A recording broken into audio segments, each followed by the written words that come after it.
I'm getting so sick of this question that I figured I should make a video. I apologize for not making a video in the past week or so. I've been real busy with like the hurricane and all that kind of stuff. Been working night shifts.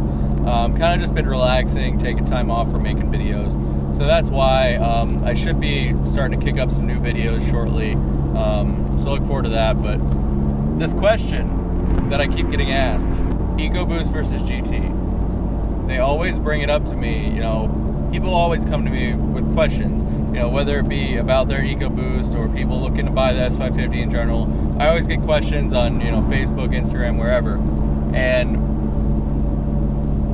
this question always comes up from people that are looking to buy a Mustang. Should I get the EcoBoost or the GT? And I usually tell them it depends on your personal preference. You might want to save a little bit of money. And let me just pass this guy real quick. Thank you. So like I was saying, it depends on your personal preference. You can go for an EcoBoost. Now we're solely talking S550 Mustangs right here. You can go for an EcoBoost, save some money, get a great, daily, good gas mileage, all that kind of stuff, and still have a great looking car. And you can get one for, depending on if you want base or premium, you can get a base for $20,000, $21,000 brand new. And that's a great deal. Still has plenty of power.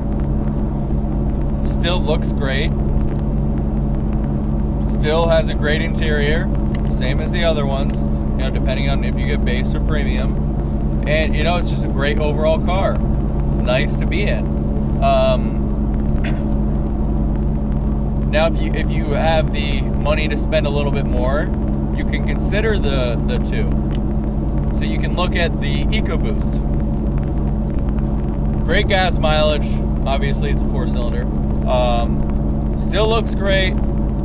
It's great to be in. Nice interior. You got a little bit more money, you can get the premium, have all the premium stuff. You can also get a performance pack with it in an automatic, which you can't get in the GT. I'm just throwing that out there.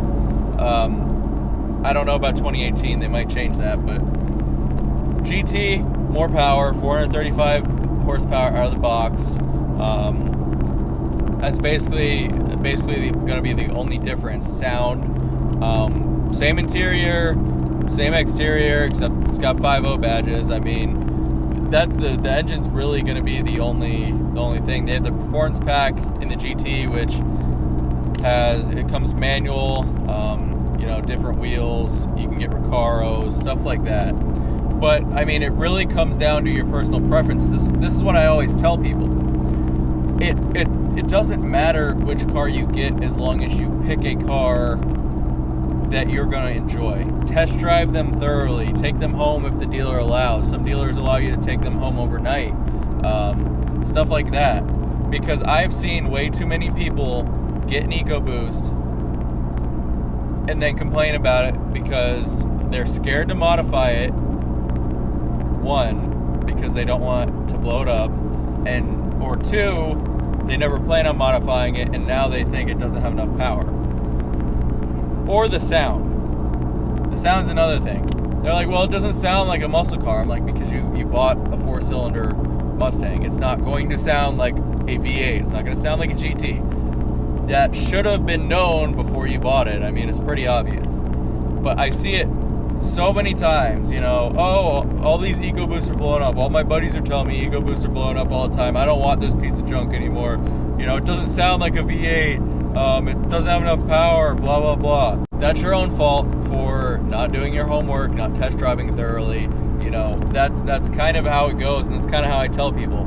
So when people come to me and ask me what they should get, I urge you to thoroughly think about what you're going to do.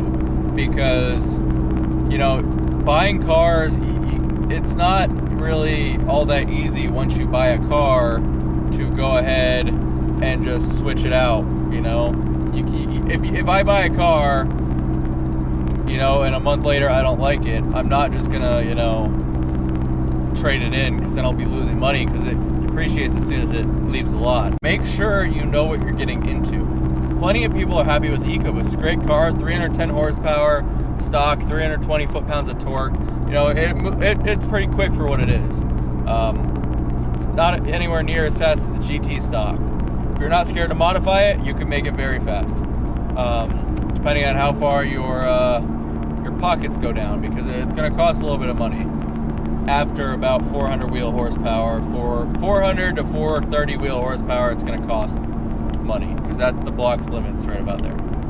But you're not scared to modify it.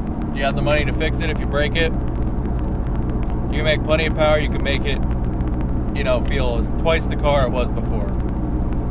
So yeah, that's just, I wanted to make this quick little video about that because, you know, I get questions like this all the time. I figured I'd give my opinion and throw it out there because there's really no solid answer to that. If you have the money and you want the power and the sound, get the GT by all means.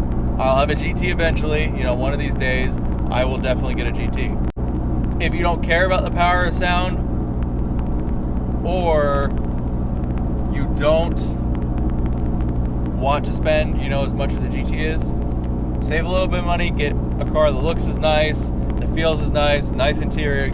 It's the same exact car, different engine. Get the EcoBoost. It's a great commuter car, great daily. If you are willing to modify it, it can make good power.